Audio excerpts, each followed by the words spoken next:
So we're taking about sixth question here. Okay. Type 3 trigonometric function, sum or difference we have to convert. Here product form we have got, so you have to convert into what? Sum or difference form.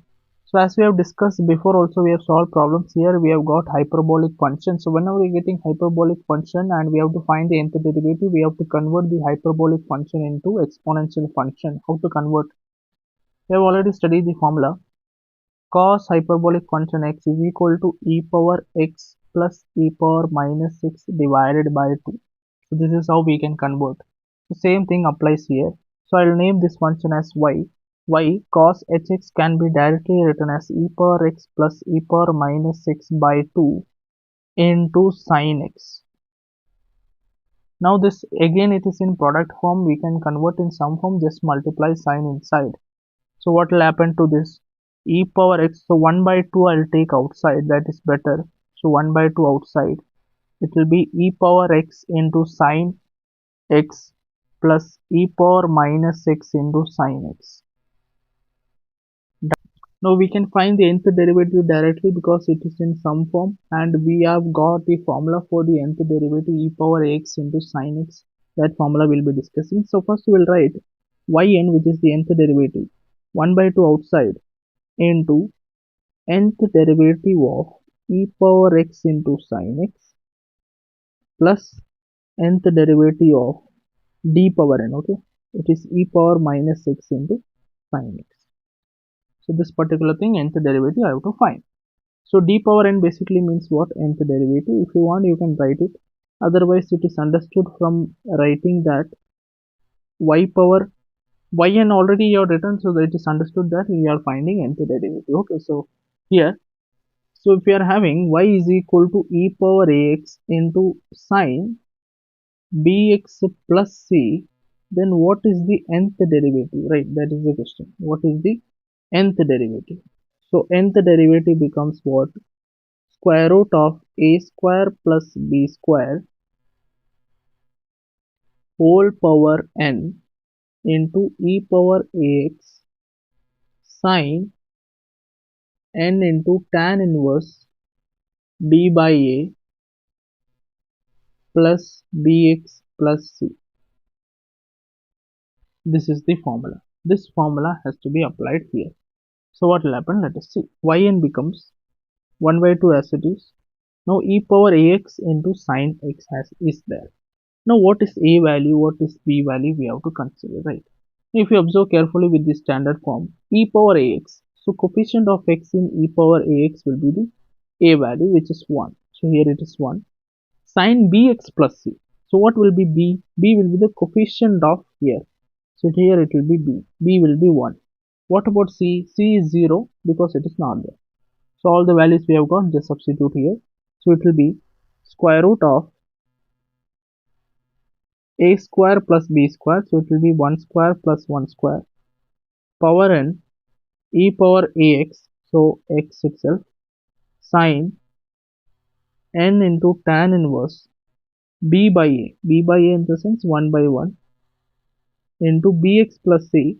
It will be x plus 0. If you want, you can write 0, otherwise leave it. Okay, this part is done. Plus next this part I'll see. Here what will be a value? Be careful, a value will be minus 1. Here b value will be 1. Minus 1 square plus 1 square whole power n e power minus 6 sine into n into tan inverse of minus 1 by 1 b by a, right? So b is 1, so b, okay, anyways it is fine. 1 by minus 1, same thing, plus x plus 0. If you want, you can write. So this part is done. Simplify. So yn becomes 1 by 2 outside. So what will be inside? Let us see. 1 square plus 1 square is what? 2. So root 2, root 2 power n e power x sine, what it will be? N into tan inverse of 1 by 1 is 1 plus x plus this part again, minus 1 square is 1. So again the same thing, root 2 power n e power minus x sine and tan inverse of minus 1 by minus 1 is minus 1 plus x. This part also is done. Okay, so here I'll use one this bracket.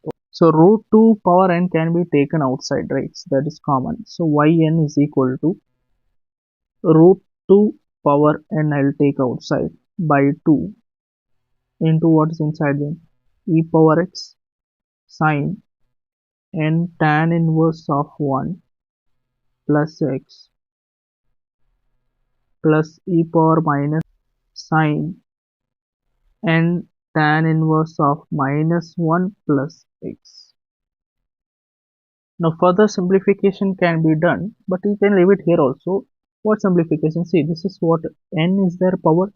So root 2 means root power can be taken 1 by 2. So yn is equal to 2 power 1 by 2. So n by 2 directly I can do. So what I have done, see here, root 2 can be written as 2 power 1 by 2. Anyways, it is n is sitting. So this has to be multiplied to become 2 n by 2. That's what I am writing here. Okay. And divided by 2 is sitting. So this is power 1. That power can be subtracted because we have studied a power m by a power n. If base is same, powers are different and it is division, it is nothing but a power n m minus n, right? So powers can be subtracted. So here what will happen? It will become 2 power n by 2 minus 1. Okay, directly you can write 2 power n by 2 minus 1. Then inside the bracket e power x is the sine n. Now tan inverse 1. What is the answer for tan inverse 1? Tan inverse 1. It is equal to what? Pi by 4. What about tan inverse minus 1? It is equal to what? Minus pi by 4.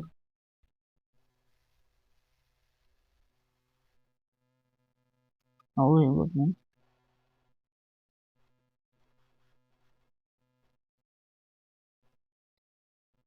So how I got this? See, tan inverse of 1. That basically means what?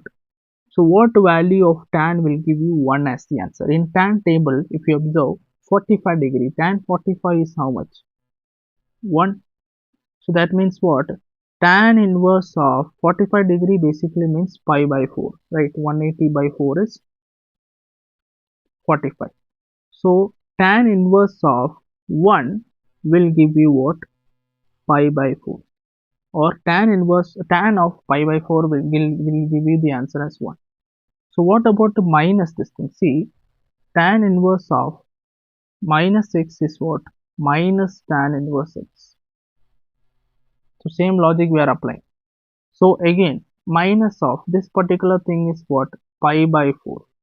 So that's why it is minus pi by 4. Okay. This particular thing I will rearrange. The tan inverse 1 is nothing but pi by 4 radian plus x, done, plus what will happen here? E power minus x sine n into tan inverse minus 1 will be what? Minus pi by 4. So minus pi by 4 in the sense minus n pi by 4 plus x. Okay, so this will be the final answer. If you want, you can reverse this part. So if you want, you can leave it here also. Okay, so I hope you understood how we wrote tan inverse 1 as minus pi by 4 and tan inverse 1 as pi by 4. Okay.